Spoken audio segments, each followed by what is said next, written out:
रायबरेली उत्तर प्रदेश राज्य का एक प्रमुख ऐतिहासिक जिला है। रायबरेली को भारत की प्रथम महिला प्रधानमंत्री इंदिरा गांधी का निर्वाचन क्षेत्र भी बोला जाता है। इसके अलावा 1952 से लेकर आज तक रायबरेली कांग्रेस का संसदीय गढ़ भी रहा है। उत्तर प्रदेश का पहला अखिल भारतीय आयुर्विज्ञान संस्थान यानी कि एम्स रायबरेली में ही मौजूद है। यह ऐतिहासिक शहर प्रदेश की राजधानी लखनऊ से बेहद नजदीक है। रायबरेली भारत का एकमात्र ऐसा शहर भी है जहां पर देश का पहला विमानन विश्वविद्यालय मौजूद है, जिसे राजीव गांधी राष्ट्रीय विमानन विश्वविद्यालय के नाम से जाना जाता है। रायबरेली जिला कई सारे पड़ोसी जिलों से भी घिरा हुआ है। रायबरेली के उत्तर में लखनऊ और बाराबंकी जिला, पूर्व में सुल्तानपुर और प्रतापगढ़ जिला तथा पश्चिम में उन्नाव जिला स्थित है। रायबरेली के लालगंज तहसील में स्थित मॉडर्न कोच फैक्ट्री भारत की चौथी सबसे बड़ी कोच फैक्ट्री है। यहाँ पर राजधानी, शताब्दी, दीनदयाल और हमसफर एक्सप्रेस जैसी कई प्रमुख रेलगाड़ियों के कोच इसी मॉडर्न फैक्ट्री में तैयार किए जाते हैं। लगभग 739 वर्ग किलोमीटर के क्षेत्रफल में फैले हुए रायबरेली शहर की जनसंख्या 2011 की जनगणना के अनुसार 1,91,000 से ऊपर थी। आबादी के लिहाज से रायबरेली उत्तर प्रदेश का 27वां सबसे ज्यादा घनी आबादी वाला शहर भी है। रायबरेली जिला कुल 5 तहसीलों में बटा हुआ है, जिनमें रायबरेली, लालगंज, डलमऊ, ऊंचाहार, महाराजगंज और सलोन शामिल है। धार्मिक दृष्टिकोण से रायबरेली शहर में 74% हिंदू, 25% मुस्लिम और 1% अन्य धर्म के लोग निवास करते हैं। रायबरेली शहर की साक्षरता दर 81.04% है। इससे यह पता चलता है कि शहर के ज्यादातर लोग पढ़े लिखे वर्ग के हैं। शिक्षा के दृष्टिकोण से रायबरेली शहर में कई सारे ऐसे शैक्षणिक संस्थान मौजूद हैं जो रायबरेली के छात्र और छात्राओं को एक उच्च स्तर की शिक्षा देते हैं, जिनमें all India institute of medical science, Firoz Gandhi college, national institute of pharmaceutical education and research, Indira Gandhi Rajkiya Mahila Vidyalaya, Indira Gandhi Rashtriya Uran academy, footwear design and development institute आदि यहाँ के अन्य प्रमुख शिक्षा संस्थान हैं। रायबरेली की स्थापना सन 1858 में एक जिले के रूप में ईस्ट इंडिया कंपनी के द्वारा की गई थी। ये वो समय था जब अंग्रेजों ने रायबरेली के नाम पर इस शहर को अपना मुख्यालय बनाया था। पौराणिक काल के दौरान रायबरेली जिला कौशल साम्राज्य का हिस्सा हुआ करता था। उस समय इस क्षेत्र पर भगवान श्री राम का शासन हुआ करता था। उस कालखंड में कौशल साम्राज्य की राजधानी हुआ करती थी अयोध्या, जो आज भी रायबरेली शहर से बेहद नजदीक है। चूंकि रायबरेली अवध क्षेत्र का एक अभिन्न हिस्सा रहा है, इसलिए यहाँ के लोग आज भी मुख्य रूप से अवधी बोलते हैं, जो कहीं ना कहीं हिंदी भाषा का एक रूप है। मध्यकालीन युग के दौरान इस ऐतिहासिक क्षेत्र पर भार राजवंश का शासन हुआ करता था। यही कारण था कि उस समय इस क्षेत्र को भरौली या फिर बरौली के नाम से जाना जाता था, परंतु वर्तमान समय में ये शहर रायबरेली के नाम से पूरे भारतवर्ष में प्रसिद्ध है। आवागमन के दृष्टिकोण से रायबरेली शहर रेल मार्ग और सड़क मार्ग अर्थात दोनों मार्गों से जुड़ा हुआ है। रेल मार्ग शहर के मनसा देवी मंदिर के पास मौजूद है Raebareli junction railway station. Raebareli junction Raebareli शहर के मुख्य और व्यस्त रेलवे स्टेशनों में से एक है।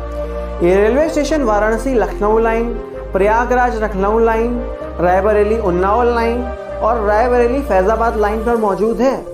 यहाँ पर प्लेटफॉर्मों की संख्या 6 है और 9 रेलवे ट्रैक मौजूद हैं। Nilachal express, Archana express, Kashi Vishwanath express, Howrah Jaisalmer superfast जैसी कई प्रमुख रेलगाड़ियाँ रायबरेली जंक्शन से होकर गुजरती हैं।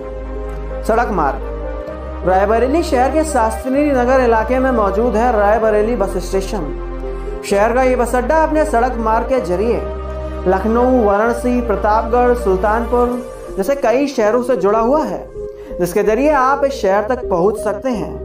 रायबरेली शहर अपने खूबसूरत पर्यटक स्थलों की वजह से भी जाना जाता है। हर साल लाखों सैलानी रायबरेली शहर की खूबसूरती को देखने आते हैं। आइए जानते हैं वो कौन से पर्यटक स्थल हैं जिनके बिना रायबरेली शहर का भ्रमण अधूरा है। Indira Gandhi memorial botanical garden Raebareli शहर के लखनऊ वाराणसी राजमार्ग पर मौजूद है। Indira Gandhi memorial botanical garden लगभग 57 हेक्टेयर के क्षेत्रफल में फैले हुए इस बोटेनिकल गार्डन को 1986 में स्थापित किया गया था।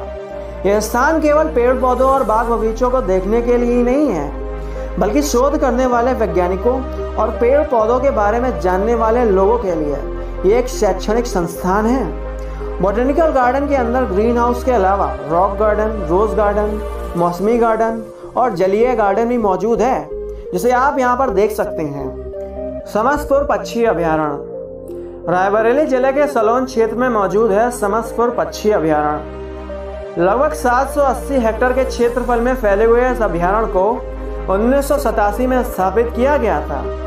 नवंबर से मार्च महीने के बीच यहाँ पर प्रवासी पक्षियों की लगभग 250 प्रजातियाँ 5000 किलोमीटर दूर यूरोप और साइबेरिया से यहाँ पर बड़ी संख्या में विचरण करने के लिए आती हैं। स्थानीय पर्यटक यहाँ पर शांति का अनुभव करने और प्रवासी पक्षियों को देखने आते हैं।